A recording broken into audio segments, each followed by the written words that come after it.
नमस्कार। रीवा 24 के ताजा तरीन अंक के साथ में शैलेंद्र। सबसे पहले प्रमुख खबरें। रीवा में भूमाफियाओं के खिलाफ एक्शन शुरू। मऊगंज में अश्लील डांस का वीडियो वायरल। शिक्षक पर लगा अभद्रता का आरोप। शिक्षा विभाग में वर्षों से लंबित मामलों को लेकर शिविर का किया गया आयोजन और हाई वोल्टेज की चपेट में आने से घायल श्रमिक की हुई मौत। इन खबरों सहित अन्य खबरें विस्तार से। रीवा में भूमाफियाओं के खिलाफ एक्शन शुरू हो गया है। नगर निगम आयुक्त अपने अमले के साथ आज मैदान में उतरे और अवैध प्लाटिंग पर बुलडोजर कार्रवाई की गई। रीवा में अवैध कॉलोनी बसाने और प्लाटिंग करने वाले भूमाफियाओं पर आखिरकार एक्शन शुरू हो गया है। अवैध प्लाटिंग और अवैध कॉलोनियां बसाने वाले भूमाफियाओं पर कार्रवाई करने नगर निगम आयुक्त ने खुद मैदान में उतरकर मोर्चा संभाला है। निगम आयुक्त द्वारा शुरू की गई इस कार्रवाई से भूमाफियाओं में हड़कंप की स्थिति निर्मित हो चुकी। बता दें कि नगर निगम आयुक्त के द्वारा रीवा शहर में 121 अवैध कॉलोनियों को वैध करने की कार्रवाई की जा रही है, जिसमें सभी भूमि स्वामियों को 2 बार नोटिस जारी कर दी गई है और भारी भरकम जुर्माना भी किया गया है। इधर चेतावनी के बाद भी भूमाफिया नई कॉलोनी बसाने से नहीं चूक रहे हैं।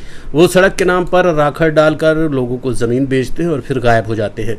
फिलहाल अब नगर निगम के द्वारा ऐसे लोगों पर शिकंजा कसने का काम शुरू कर दिया गया है। आज रीवा के निपनिया स्थित 4 एकड़ से अधिक की जमीन में अवैध कॉलोनी का निर्माण किया जा रहा था, जहां मुख्य मार्ग से राखड़ डालकर सड़क बनाई जा रही थी। बताया जा रहा है कि यहां निपनिया निवासी अनूप तिवारी के द्वारा लोगों को प्लॉट बेचे जा रहे थे, जिसके पास न तो नगर निगम की अनुमति है न कॉलोनाइजर का लाइसेंस। ऐसे में नगर निगम ने आज बुलडोजर चलाकर अवैध प्लाटिंग का नामो निशान मिटा दिया। बताया गया है कि इसी तरह से अवैध प्लाटिंग करने वाले स्थानों को नगर निगम के द्वारा चिन्हित किया गया है, जिसमें निपनिया के साथ साथ पुष्पराज नगर, बिछिया, अजगरहा, चिरहुला, रिंग रोड, चौराहा सहित अन्य स्थान शामिल हैं, जिनके खिलाफ जल्द ही कार्रवाई की जाएगी।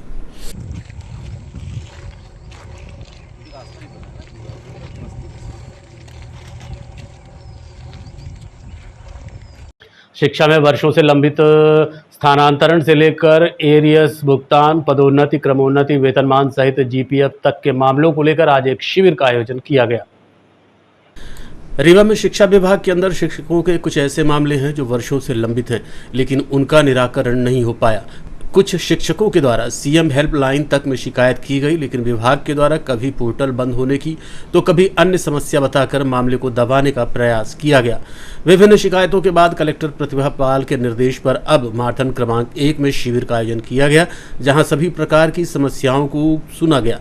निराकरण कब होगा अभी भी निश्चित नहीं है। शिविर के दौरान काफ़ी संख्या में शिक्षकों की भीड़ देखी गई, जिसमें मुख्य रूप से सेवानिवृत्त, संबंधित स्वमत, डीए एरियस का भुगतान, क्रमोन्नति, 6वां और 7वां वेतनमान, पेंशन प्रकरण, जीपीएफ, जीआरएस सहित अन्य मामलों की शिकायत पहुंची है। हालांकि इस तरह की समस्याओं को लेकर मिली शिकायत के बाद रीवा कलेक्टर प्रतिभा पाल ने मामलों को जल्द निराकरण करने के निर्देश दिए हैं। लगाया गया है, क्या समस्याएं आ रही है? वही शिविर लगाया गया क्रमोन्नत का और डीए के एरियर और जो पुराने प्रकरण है पेंशन लोगों का, ये हम लोगों का क्या है पेंशन का प्रकरण, क्रमोन्नत का और डीए का प्रकरण, डीए एरियर जो बाकी है 1 साल से हो गया अभी नहीं मिला। बार बार हम लोग प्रयास कर रहे हैं कि मिल जाए। वह संकुल से और बीओ कार्यालय से मिलना है, तेजी से भुगतान होगा।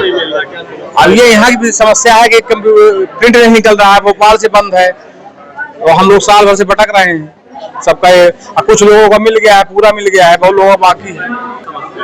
समस्या ये है कि बार बार कलेक्टर महोदय के आदेश के बाद भी अभी तक मेरा 6वां वेतनमान की 2री और 3री किस्त और 7वें वेतनमान की 5वीं किस्त 2000 जनवरी 2019 से लेकर मई 2019 तक का डीए एरियर कई बार दिया गया यहाँ पर लिख करके, और बल्कि मैंने सीएम हेल्पलाइन में शिकायत भी की थी, तो वहाँ से यह कहकर वापस दिला लिया गया कि पहले विभाग से निपटा लीजिए। अब क्या है कि वहाँ जो चूंकि हमारा संकुल केंद्र भर है, लेकिन जीडीओ पावर मारथन नंबर 2 में है, तो मारथन 2 में मेरा 1 महीने पहले जब मैंने सीएम हेल्पलाइन वापस ली थी, तो यह कहकर रख लिया गया कि परीक्षण कराएंगे। अब 1 महीने से वहाँ मेरा बिल पेंडिंग पड़ा है और वो बिल पर कोई कार्यवाही नहीं हो रही है। अब चूंकि वो बिल में बोलते हैं कुछ कागज कम है, और चूंकि वो बिल जाना चाहिए हमारे संकुल को, तो वहाँ कोई बाबू नहीं है। और चूंकि एक टीचर है, वो बाबू काम देखते हैं, उन्होंने भी असमर्थता जताई कि हम लिपिक कार्य नहीं कर सकते हैं। प्रिंसिपल साहब भी बोलते हैं कोई लिपिक नहीं है। अब इस तरह की समस्याएं हैं जिस कारण से बहुत पुराने बिल जो है अभी तक भी जो है पेंडिंग पड़े हैं और उसका कोई समाधान नहीं हो पा रहा है।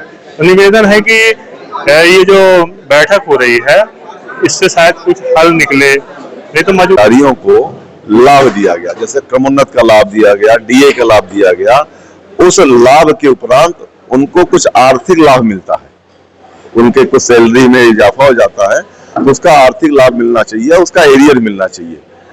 पर बहुत सारे लोगों के या पूरे जिले में ये लंबित है, उस लंबित की शिकायतें बहुत आ रही हैं। तो क्या शिकायतें हैं, कितनी शिकायतें हैं और उनका निराकरण क्यों नहीं हो रहा था, इसकी समीक्षा है जिससे हम इन छुट्टियों में इनके अपने शिक्षकों के सत्तों का भुगतान कर सकें। वही एरिया जैसे क्रमोन्नत हो गई, क्रमोन्नत में उनकी वो बढ़ जाती है, वेतन बढ़ जाती है, उसकी गणना लग जाती है, गणना पत्रक बनना चाहिए प्रकरण में और गणना पत्रक के अनुसार भुगतान होना चाहिए। तो वो कई स्टेप में होता है, जैसे क्रमोन्नत आदेश जारी हो गया, क्रमोन्नत आदेश के बाद उनके अगर कोई आर्थिक लाभ मिलता है तो उसका गणना लगती है, गणना ऑनलाइन करने के बाद उनकी सेवा पुस्तिका जचने कोसम लेखा में जाती है, वहां से जब जच के आप लोग शिविर में आए, क्या समस्या क्या है आप लोग? सर एक सबसे पहले नमस्कार।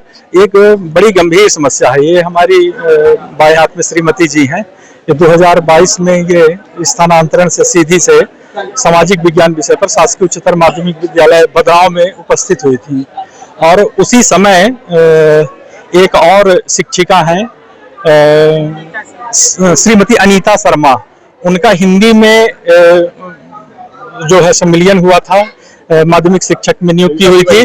हाँ, और नहीं रीवा जलदर से यहाँ आई और उनका मतलब हिंदी में आई थी, ट्रांसफर भी उनका हिंदी में हुआ था। लेकिन यहाँ जब वो अतिशेष में फंस गई हिंदी में, तो अब वो अपना जो है विषय परिवर्तन सामाजिक विज्ञान में करवा दी। ऐसी स्थिति में ये अतिशेष में फंस जाएंगे और ये तो बड़ी गंभीर समस्या है, जबकि ऐसा होना ही नहीं चाहिए था। हाँ, जब अतिशेष हो जाएगा, ये परंपरा चलेगी तो फिर लोग विषय बदलवाते रहेंगे, तो ये समस्या बड़ी गंभीर समस्या है ये। और हमारे ख्याल से प्रदेश में ये पहली समस्या है कि कोई मतलब ऐसा जो विषय जिसकी नियुक्ति हुई जिस विषय में और स्थानांतरण से भी उस विषय में आया हो और फिर जब अतिशेष में फंस जाए तो अपना विषय बदलवा ले। मऊगंज जिले में ऑर्केस्ट्रा के दौरान अश्लील डांस का वीडियो वायरल हुआ है, जिसमें दावा किया जा रहा है कि एक शिक्षक भी इस दौरान मंच पर चढ़ गए और गाली गलौज पर उतारू हो गए। यूँ तो सोशल मीडिया पर अश्लील वीडियो बनाकर अपलोड करने वालों की भरमार है, लेकिन इस तरह के आयोजन होना भी समाज में गलत संदेश देता है। वायरल वीडियो देखकर तो यही लग रहा है कि जितने भी दर्शक हैं वो इस अश्लील और फूहड़ डांस का आनंद ले रहे हैं। इसमें सभी आयु वर्ग के लोग दिखाई दे रहे हैं, किशोर से लेकर बुजुर्ग तक नाचने में मशगूल है। लेकिन ऐसे में बात तब आगे बढ़ गई जब लोगों को सही दिशा दिखाने वाला एक शिक्षक भी इसी होड़ में शामिल हो गया और डांस करती युवती को देखकर पैसे उड़ाने लगा। मामला तब और बिगड़ गया जब किसी ने ऐसा करने से उसे रोका। इसके बाद शिक्षक आक्रोशित हो गया और भड़क गया। बात गाली गलौज तक पहुंच गई। रीवा 24 न्यूज इस वायरल वीडियो की पुष्टि तो नहीं करता कि ये कब का है और कहां का है। हालांकि मिली जानकारी के अनुसार मऊगंज जिले का ये वीडियो बताया जा रहा है, जहां मऊगंज जिले के पहाड़ी स्कूल के मास्टर जो कि CSC का प्रभार भी लिए हैं, उनको लेकर दावा किया जा रहा है कि उन्होंने इस अश्लील और फूहड़ आयोजन में सहभागिता की। ऐसे में सवाल ये उठता है कि लोगों को शिक्षित करने वाले ही जब इस तरह की आयोजनों में शामिल होंगे तो आने वाला भविष्य क्या होगा। प्रशासन को चाहिए कि इस तरह के आयोजनों पर रोक लगाए और आयोजकों सहित शामिल लोगों पर सख्त से सख्त कार्रवाई करे।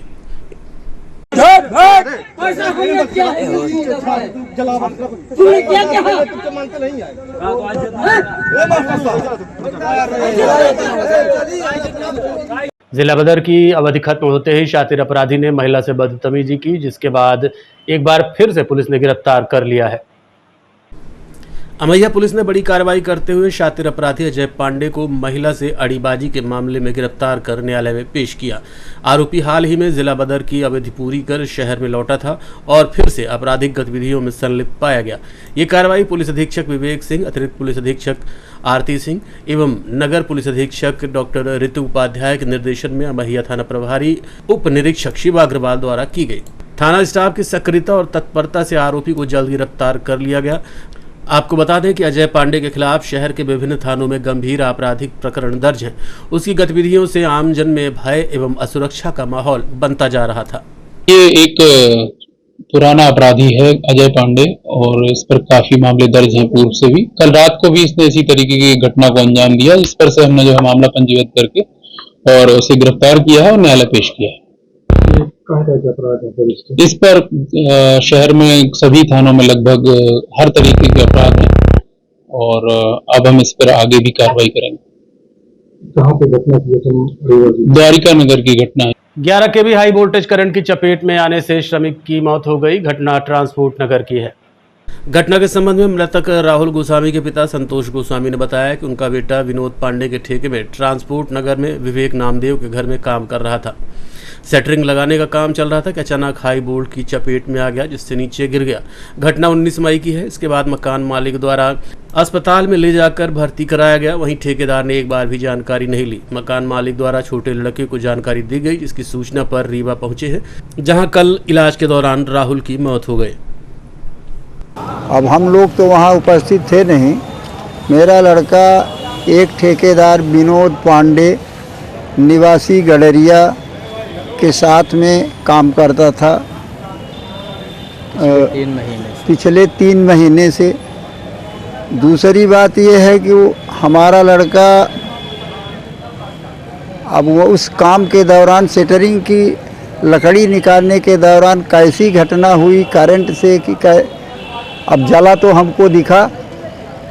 फिर वो जिस मकान मालिक के यहाँ वो काम लगा था, वो मकान मालिक को जब जानकारी हुई इसके गिरने के बाद, तब वो मकान मालिक आया। ठेकेदार वहाँ उपस्थित था कि नहीं था ये हमें नहीं मालूम।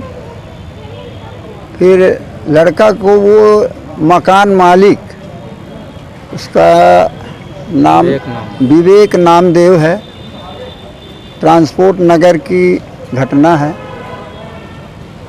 वो लाके यहाँ भर्ती किया। फिर जब कुछ लड़के को होश आया तब वो बताया कि मेरा भाई यहीं रीवा में रहता है, उसको बुलवाया।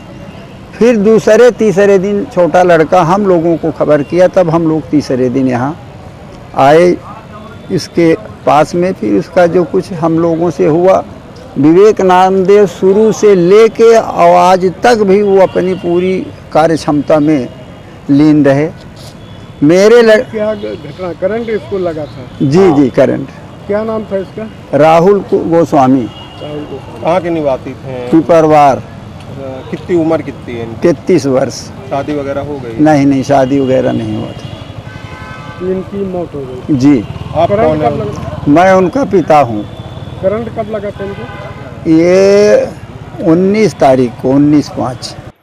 तेज रफ्तार बाइक सवार बैल से टकरा गए, जिसमें देवर और भाभी गंभीर रूप से घायल हुए हैं। तमरा दुआरी के रहने वाले ऋषि ने बताया कि वो अपनी भाभी भूटान के साथ रीवा से दुआरी जा रहा था कि रास्ते में अचानक बैल आ गया, जिससे गाड़ी टकरा गई। इस दौरान उसकी भाभी और उसे गंभीर चोटें आई हैं। दोनों का इलाज अस्पताल में जारी है। नाम है तुम्हारा? ऋषि। क्या घटना हो गई? घटना क्या हो गई? अरे गाड़ी से जा रहा था तो बैल आ गया था सामने। कहाँ जा रहे थे? घर। घर कहाँ है आपका? दुआरी। दुआरी। रीवा से जा रहे थे? तो कौन आ गया बीच में? बैल। आप कहे में थे? आप कहे में थे? बाइक में। दोनों थे? क्या नाम है आपका? ऋषि। इनका? भूटान। भूटान। दोनों घायल हो गए। ये भाभी लगती है? निवासी दुआरी के कहाँ के? देखते रहिए Rewa 24 news, city cable network. मिलते हैं छोटे से ब्रेक के बाद। विंध्य क्षेत्र का number 1 RO showroom sign marketing, जहां पर आप पाएंगे सभी कंपनियों के आरओ जैसे कि केंट, एक्वागार्ड, प्योरिड, लिफ प्योर, हेवेल्स और सभी प्रकार के आरओ 0% ब्याज में उपलब्ध। बजाज फाइनेंस की सुविधा के साथ हर कंपनी के आरओ में सर्विस बिल्कुल फ्री है। मात्र 6,999 से आरओ शुरू है। कोई भी आरओ, किसी भी कंपनी का आरओ लेने पर आपको एक डिनर सेट बिल्कुल फ्री मिलेगा। बस आपको पता याद रखें, sign marketing, hospital road, Gandhi complex, Rewa. Mobile number 9407817224। तिलक चढ़ाकर लौट रहे परिवार का वाहन खड़े ट्रेलर से टकरा गया, जिसमें बीएसएफ जवान की मौत हो गई, जबकि 3 अन्य को गंभीर अवस्था में भर्ती कराया गया है। घटना के संबंध में हनुमाना के रहने वाले बीएल पटेल ने बताया कि वो लोग तिलक चढ़ाने सोनौरा बाईपास आए थे, जहां से रात 1:30 बजे के आसपास रघुनाथगंज के टिगरा के पास खड़े ट्रेलर से उनका बोलेरो टकरा गया। इस घटना में लड़की के नाना बीएसएफ जवान तेज बली पटेल की मौत हो गई, जबकि 3 का इलाज जारी है, जिसमें 2 बुजुर्ग व 1 बच्चे की हालत गंभीर है। बीएल पटेल नाम है, बीएल पटेल। ये क्या घटना हो गई? सर हम लोग तिलक लेके आए थे सोनौरा बाईपास, यहाँ से 2 बजे रात 1:30 बजे रात वापस जा रहे थे, तो टिकुरा के पास, रघुनाथगंज टिकुरा के पास ये जो अपनी बोलेरो थी जिसमें लोग बैठे थे, कोई सामने ट्रेलर था, उसी में टक्कर हुई है। कितने लोग थे बोलेरो में? इसमें सर 4 लोग वयस्क थे और 3-4 लोग वयस्क बच्चे थे। बच्चे जी। अभी मृतक का क्या नाम है? मृतक वो बीएसएफ जवान है सर, तेज बली पटेल। बीएसएफ जवान जी। अभी अब 7-8 महीना से आ गए थे घर रिजाइन दे के। रिटायर हुए? हाँ रिटायर तो नहीं हुए थे, मतलब क्लियरेंस कर लिए थे। और अभी बीच में 1 हफ्ते पहले उनको फिर से ड्यूटी के लिए आदेश आया था, ये जो युद्ध चल रहा था, फिर बीच में शायद क्या कैसा हुआ नहीं गए। रहने वाले सभी लोग कहाँ के? अब कार्यक्रम तो हम लोग हनुमाना से अंदर 5 किलोमीटर ढाबा गौतमान है, वहाँ से आए थे। जी, ढाबा गौतमान। और हाँ सोनौरा आए थे। और ये जो एक्सपायर हुए हैं मेरे ससुर जी हैं, ये बराव के हैं, गणेश धाम बराव। क्या लगते हैं? नाना लगते हैं बच्ची के। वो जिनका तिलक लेके आए थे, जो एक्सपायर हुए हैं वो नाना है बच्ची के, जिसका तिलक लेके आए थे हम। जी। और जो भर्ती है, कितने लोग भर्ती हैं? अभी 3 लोग भर्ती हैं सर। क्या नाम है उनका? और एक छोटा बच्चा है, मेरे ही बच्चा है, यश पटेल है। और एक जन बब्बा जी हैं जो एक्सपायर हुए हैं, ससुर जी, उन्हीं के चाचा जी हैं। और एक और चाचा जी हैं, बब्बा जी के लड़के, जो बब्बा जी। देखते रहिए Rewa 24 news, city cable network. मिलते हैं छोटे से ब्रेक के बाद। हड्डी जोड़ एवं रीढ़ रोग तथा स्त्री रोग एवं प्रसूति रोग का इलाज एक ही छत के नीचे। विघ्नहर्ता hospital and trauma centre, hotel landmark के पास, रतहरा, रीवा। डॉक्टर संतोष सोनी, पूर्व चिकित्सक, बॉम्बे हॉस्पिटल, मुंबई। हड्डी जोड़ एवं रीढ़ रोग विशेषज्ञ, छोटे चीरे एवं दूरबीन विधि द्वारा हाथ तथा पैर की हड्डियों का ऑपरेशन। गठियाबात, जटिल एवं बिगड़े हुए फ्रैक्चर का बेहतर इलाज करते हैं डॉक्टर संतोष सोनी। विघ्नहर्ता हॉस्पिटल ट्रॉमा सेंटर में ही स्त्री एवं प्रसूत रोग विशेषज्ञ डॉक्टर शैलजा सोनी भी उपलब्ध हैं, जिनकी देखरेख में नॉर्मल डिलीवरी, सिजेरियन ऑपरेशन एवं बच्चेदानी से संबंधित ऑपरेशन की बेहतर सुविधा। संतानहीन दंपत्ति तत्काल संपर्क करें। विघ्नहर्ता hospital and trauma centre, hotel landmark के पास, रतहरा, रीवा। सुविधाजनक एवं सफल इलाज हेतु आज ही संपर्क करें। विघ्नहर्ता hospital and trauma centre, hotel landmark के पास, रतहरा, रीवा। मोबाइल नंबर 7828781983 अथवा 8462956774 पर।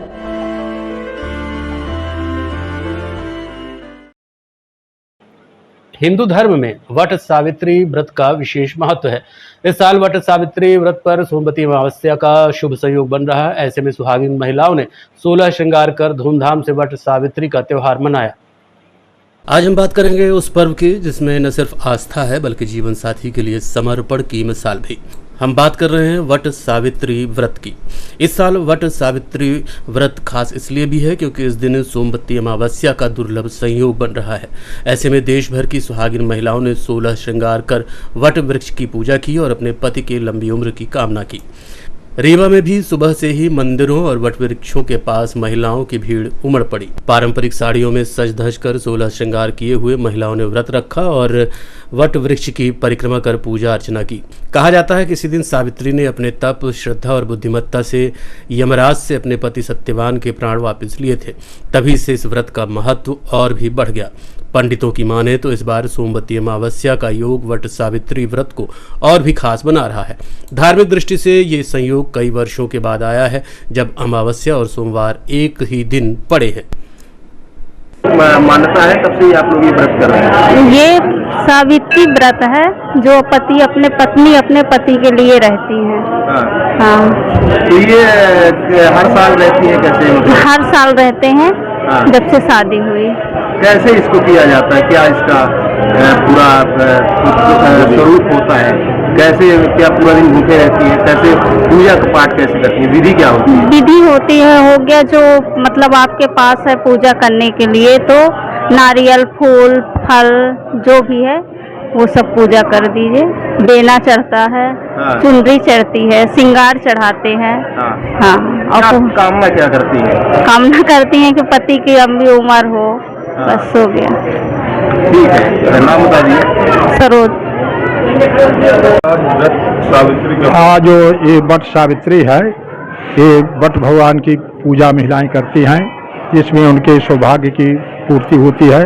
भगवान विष्णु की पूजा करते हैं, वट सावित्री की परिक्रमा करते हैं, उनकी पूजा करते हैं, उनकी कामना पूर्ण होती है। पौराणिक मान्यता क्या? पौराणिक मानता है कि आज से बरसात का आरंभ होता है। आधा जेठ है, आधा जेठ आषाढ़ का है, तो आज से बरसात के आगमन होता है। तो सब नए साल के माने बरसात की पूजा करती है महिलाएं कि जो चौमासा बरसात हो वो अच्छा बीते। क्या नाम है? वंशविद त्रिपाठी, पुजारी महामृत्युंजय। रीवा के एक शासकीय स्कूल की कक्षाओं को प्याज गोदाम बना दिया गया, जिसकी जानकारी कलेक्टर को लगने के बाद मामले को गंभीरता से लेते हुए स्कूल के हेडमास्टर को निलंबित कर दिया गया है। रीवा ब्लॉक अंतर्गत संचालित उड़की खुर्द शासकीय प्राथमिक विद्यालय का एक वीडियो सामने आया है। स्कूल की कक्षा में बड़ी मात्रा में प्याज का भंडारण किया गया है। स्कूल के हेडमास्टर के साथ साठगांठ कर प्याज को स्कूल में स्टोर किया गया है। इन दिनों सभी स्कूलों में अवकाश चल रहे हैं, जिसका फायदा उठाते हुए किसान ने स्कूल के हेडमास्टर से मिलकर प्याज को स्कूल में स्टोर करवा दिया, जिसका कि अब वीडियो वायरल हो रहा है। वीडियो कलेक्टर के संज्ञान में आने के बाद पूरे मामले की जांच कराई गई, जो सही पाई गई, जिसके बाद स्कूल के हेडमास्टर को निलंबित कर दिया गया। रीवा ब्लॉक का एक स्कूल उड़की खुर्द है, वहां की एक शिकायत प्राप्त हुई थी कि जो शिक्षण कक्ष हैं उनमें किसी वस्तु का भंडारण किया गया है।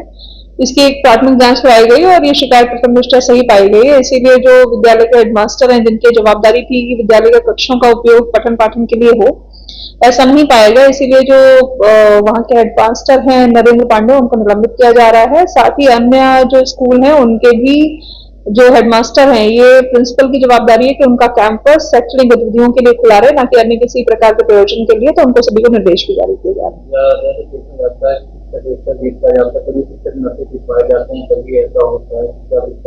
इसमें बिल्कुल सही समय समय पर जब ऐसी घटनाएं एक दो आई हैं अपने यहाँ संज्ञान में, तो उनमें निर्देश भी जारी किए गए हैं। ऐसे लोगों के खिलाफ कड़ी कार्रवाइयां भी की गई हैं। और इसीलिए चूंकि अब अपने यहाँ शैक्षणिक सत्र शुरू हो रहा है, तो इसीलिए ये संबंधित शिक्षक को निलंबित भी किया जा रहा है और सभी को निर्देश भी जारी किए जा रहे हैं कि स्कूलों के जो कैंपस है बच्चों की पढ़ाई के लिए खुले रहें और व्यवस्थित तरीके से रहे, ताकि नए सत्र में जो बच्चे आए तो उनको। आज के अंक में इतना ही। देखते रहिए रीवा 24 न्यूज। नमस्कार।